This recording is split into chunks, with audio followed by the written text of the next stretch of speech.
A campus radio station is going to be in action. An interviewer is interviewing a man from the university for the survey. Listen to the conversation between them and circle the best answer from A, B, or C for questions 1 to 4. You now have some time to read questions 1 to 4.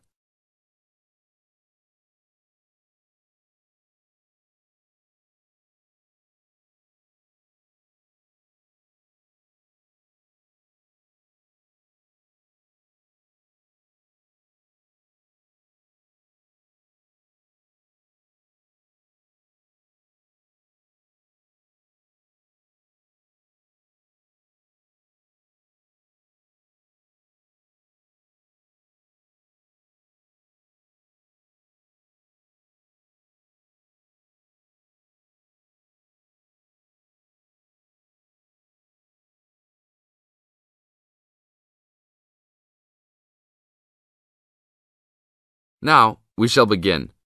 You should answer the questions as you listen, because you will never hear the recording for the second time.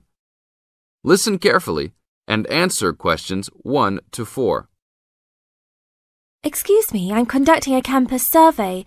Would you have time to answer a few questions? What's it all about? We're doing some market research for a new campus radio station starting in the next few months. That's okay. Sounds good. Great. I'll just work through this form with you. And if we could start with some personal background information? Sure. Right. If I could have your age, please. 26. Okay, good. And are you a student, teacher, or in another job? Well, I'm a tutor, but I'm also a postgraduate student, so I don't know what you might call me. What do you think? Okay, well, I'm more of a teacher, really. Fine. And would you mind if I asked about your salary, or I could leave it blank? No, that's okay. It's $20,000 a year. Thanks. Right. Now about your current listening habits. What would you say is your main reason for listening to radio? Well, I'm usually busy during the day at work, so I usually only listen to the radio at night. It helps me relax and unwind, even if I'm studying. Good. And how many hours a day on average do you listen to the radio? Well, not a lot really. I'd say just over an hour all told. Now you have some time to read questions 5 to 10.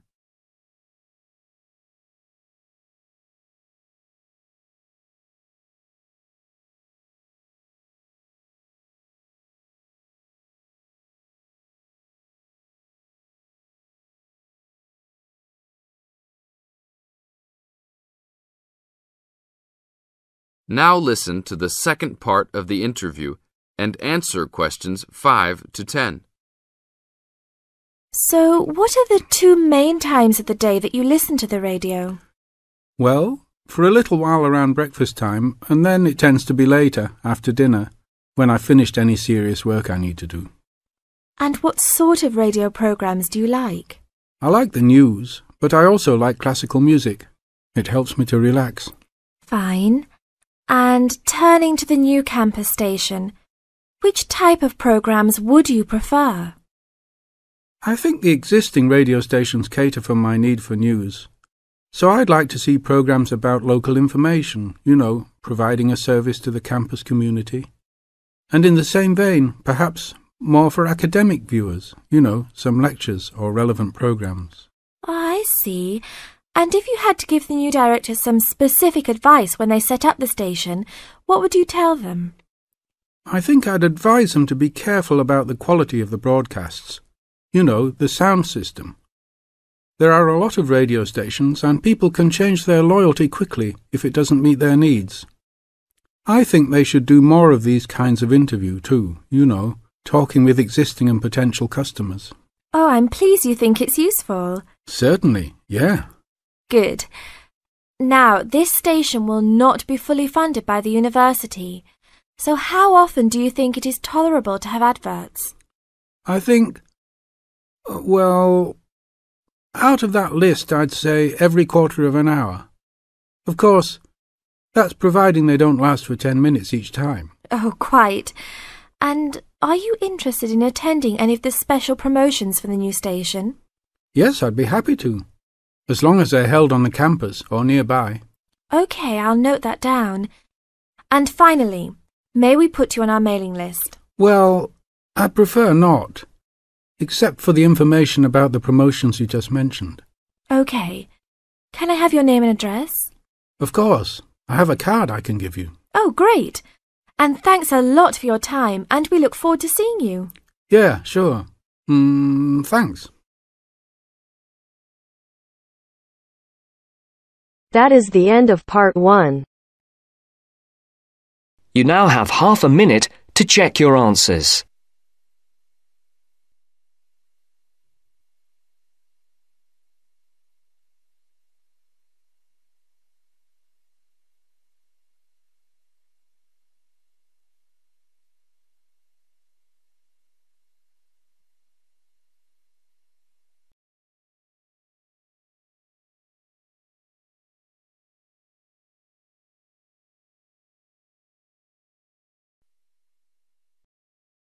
Now turns to part 2.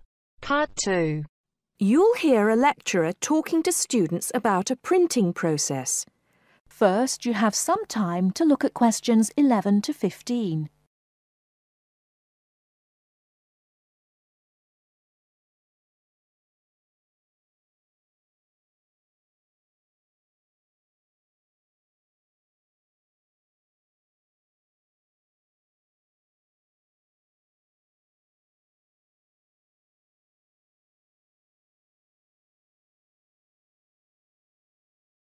Now, listen carefully and answer questions 11 to 15. As I've made clear in earlier lectures, many different solutions have been proposed to the basic technological problem of getting meaningful marks onto paper. In other words, several different forms of printing have developed over the years, many of which are still in use today for different purposes. This week, I'd like to discuss the rotogravure process. This is one of the most widely used printing processes, and after describing how the process works, I'll be describing some of its industrial uses and the advantages and disadvantages of this form of printing. As the name implies, rotogravure is a form of printing in which large cylindrical pieces of metal rotate, while the paper to be printed passes between them. The paper is held in place against the printing surface by the impression roller. The weight of this roller is one of the factors that affect how much ink is actually transferred to the paper. Remember that this roller does not directly transfer ink onto the paper. The side in contact with the impression roller remains blank, and it's the other side of the paper which is actually the printed side. The impression roller presses the paper against the ink-bearing roller, generally known as the gravure cylinder. This roller is etched or engraved using either a laser or a diamond-tipped etching machine. This creates a large number of tiny holes in the surface of the roller which hold the ink. The depth and size of these holes determines how much ink is picked up from the ink fountain, which the whole printing assembly rests in. How much ink is picked up, in turn, determines the density of the image produced. As it rotates, the lower roller picks up more ink on its surface than is required, and this needs to be removed before contact with the paper. A flat edge, called the doctor blade, scrapes against the surface and removes all ink which is not in one of the holes on the surface of the lower roller. This should lead to a clean image. Before you hear the rest of the talk, you have some time to look at questions 16 to 20.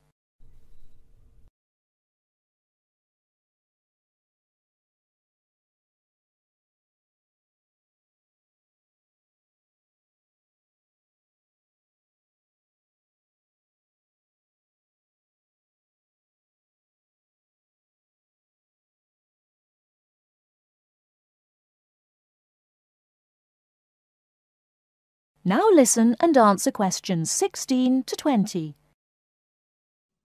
Now that we understand a little of the mechanics of rotogravure printing, I'd like to look at it in the wider context of the printing industry and discuss the main uses.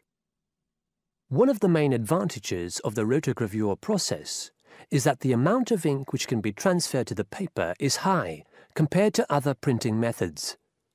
This means that a broad density range can be produced. In other words, with rotogravure, it's possible to produce many different light and dark shades, making it particularly suitable for reproducing photographs and fine art. For shorter print runs, some other processes may give a finer image, but rotogravure is ideal for jobs that involve printing, for example, 1 million magazines.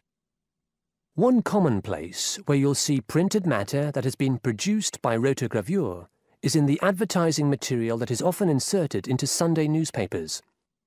Of course, it's not just paper that can be printed by rotogravure. It's a very flexible process, since the rollers used can be made to any size required. Whether it's consumer packaging or large rolls of floor covering that need to be printed, rotogravure is a relatively cheap, quick method that is used in a variety of industries. This isn't to say that rotogravure is without its disadvantages. Probably the main drawback is the fact that, with large areas of colour, the dots are visible, even without using any kind of magnifying aid. Now, does anyone have any questions about the rotogravure process? That is the end of part 2. You now have half a minute to check your answers.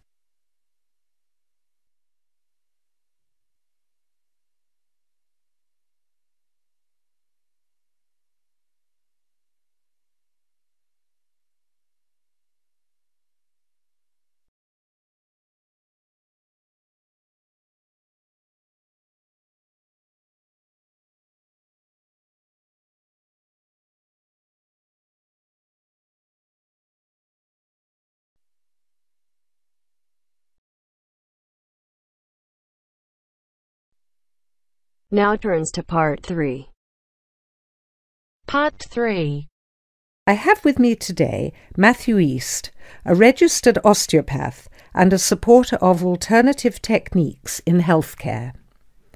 Matthew, can you tell us more about osteopathy? First, you have some time to look at questions 21 to 26.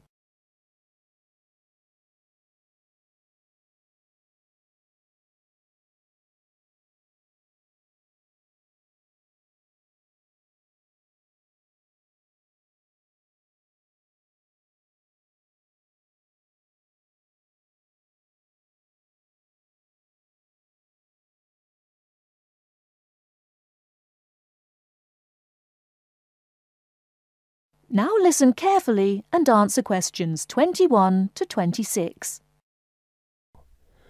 Over the past 50 years, there have been some radical changes in medicine as it is known in the West. This is largely the result of vast improvements in technology, but also in the rising importance of alternative treatments. I have with me today Matthew East, a registered osteopath and a supporter of alternative techniques in healthcare. Matthew, can you tell us more about osteopathy? Well, perhaps the first thing I should say is that the term alternative is actually a little misleading, as I am referring to approaches and attitudes to health that were in common use long before Western medicine was established. I prefer the term natural. Anyway, I'll begin by telling you a little about osteopathy. Basically, osteopathy is the manipulation of muscles in order to alleviate stresses and tensions that lead to pain. Now, unlike Western medicine, osteopathy considers the whole body, not just the affected area, and this is a very important principle of natural remedies. The whole body must be considered before a course of treatment can be decided upon. You see, the aim of therapies like osteopathy is not only to repair the body, but also to get the body treating itself. And this does not come from treating the symptoms. To give an example, I recently treated a 2-month-old baby who was screaming all day and was even worse at night.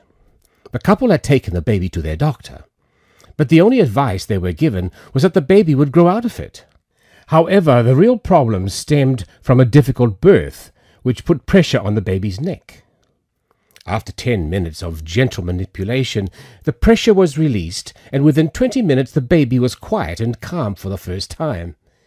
This was achieved without drugs or operations. Avoiding such invasive methods of treatment highlights another of the differences between Western medicine and a more natural approach. You see, Western medicine often uses surgery in order to find a solution to problems that could have been addressed with simple remedies.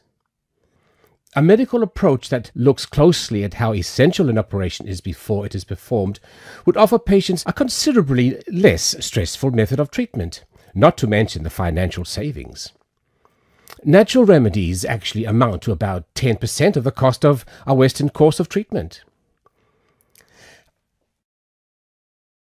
Before you hear the rest of the talk, you have some time to look at questions 27 to 30.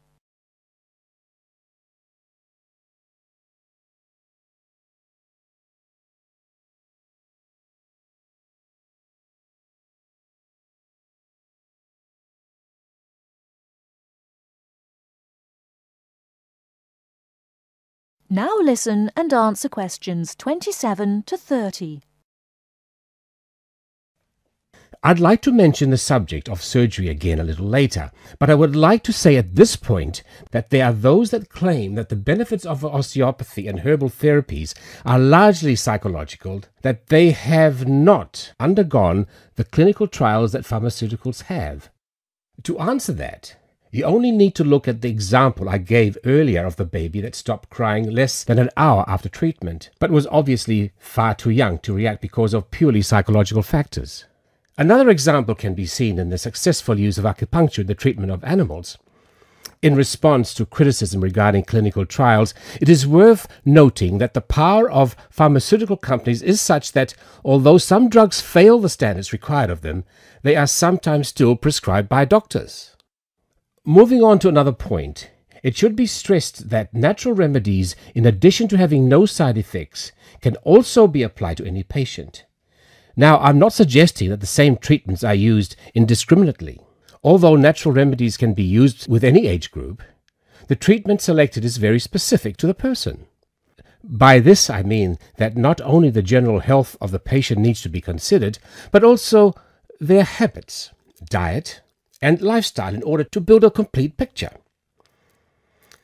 However, I am not suggesting that we should reject Western medicine entirely. In fact, there have been occasions when I have referred patients to their doctor, as I felt that in those cases it was the most suitable course of action. There are many situations in which it is by far the best option. Take emergency surgery, for example. Obviously, more natural remedies do not provide the speed required in such cases. The best solution would therefore be an open-minded combination of the two forms. Well, thank you very much, Matthew. That was a very interesting insight into natural treatments. Next week we'll be inviting Dr. Moore. That's M-O-O-R-E onto the programme to argue his case as a doctor. Until next week, then, goodbye. That is the end of part 3. You now have half a minute to check your answers.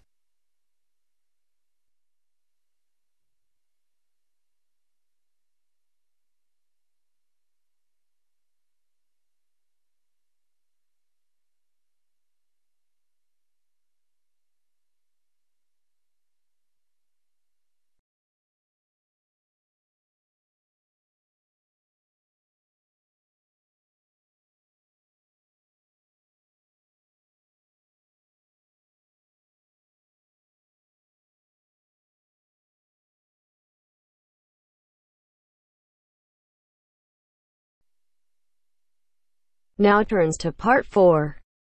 Part 4. First, you have some time to look at questions 31 to 40.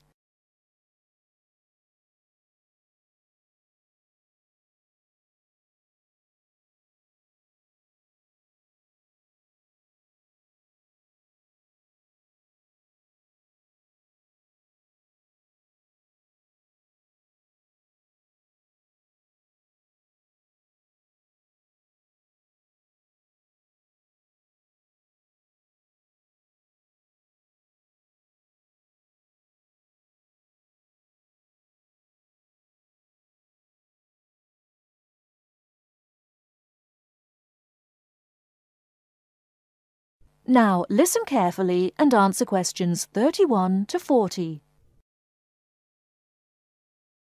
The word thesaurus comes from Greek and means treasure house. So, to tell us more about Roget's thesaurus is linguist Dr. Cindy Channer. Now then, Cindy, we know Roget classified the English language. Well, the 150th edition has just come out. It sold 32 million copies. Yes, that's right, 32 million. What is it? Roget's thesaurus.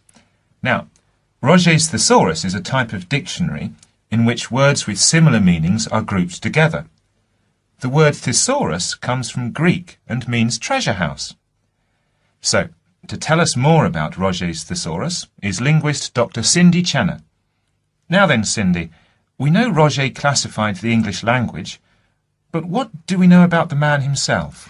Well, Mr. Roget, or to give him his full name, Peter Mark Roget, was a very interesting man indeed. He grew up in London, he was French, and he spent his early life in a French community there. He later travelled all the way from London to Edinburgh to study medicine at the university there, and graduated when he was 19 years old, and he later went on to become a founder of Manchester Medical School. So his life focused around his career as a doctor? Well, actually, no. Roget had a very wide range of interests indeed. In fact, he was a writer and wrote about many topics such as bees, the kaleidoscope, and even perception and feeling in animals. And he was an inventor too. In fact, in 1814, he invented an early version of the slide rule. The slide rule? Yes, the device that can calculate numbers.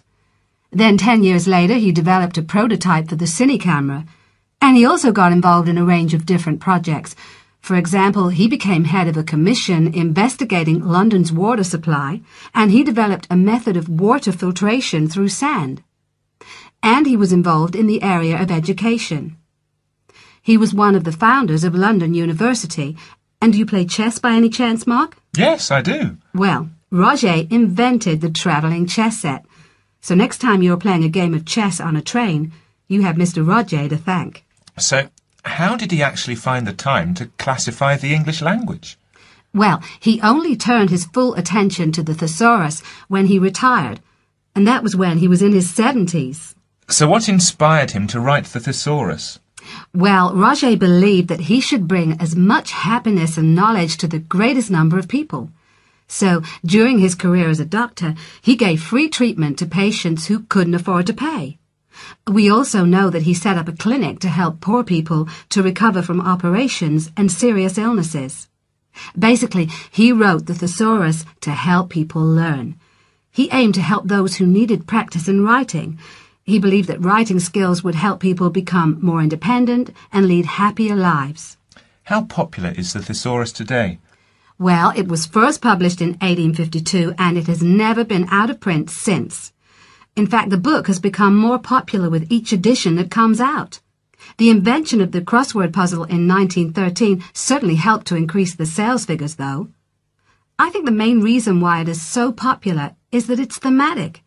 So you can come across words that you've never even thought of when you began looking for the word in the first place. Thanks, Cindy. Now join us again after this short break, when I'll be talking to Derek Spode, chairperson of East Anglian News. That is the end of part 4.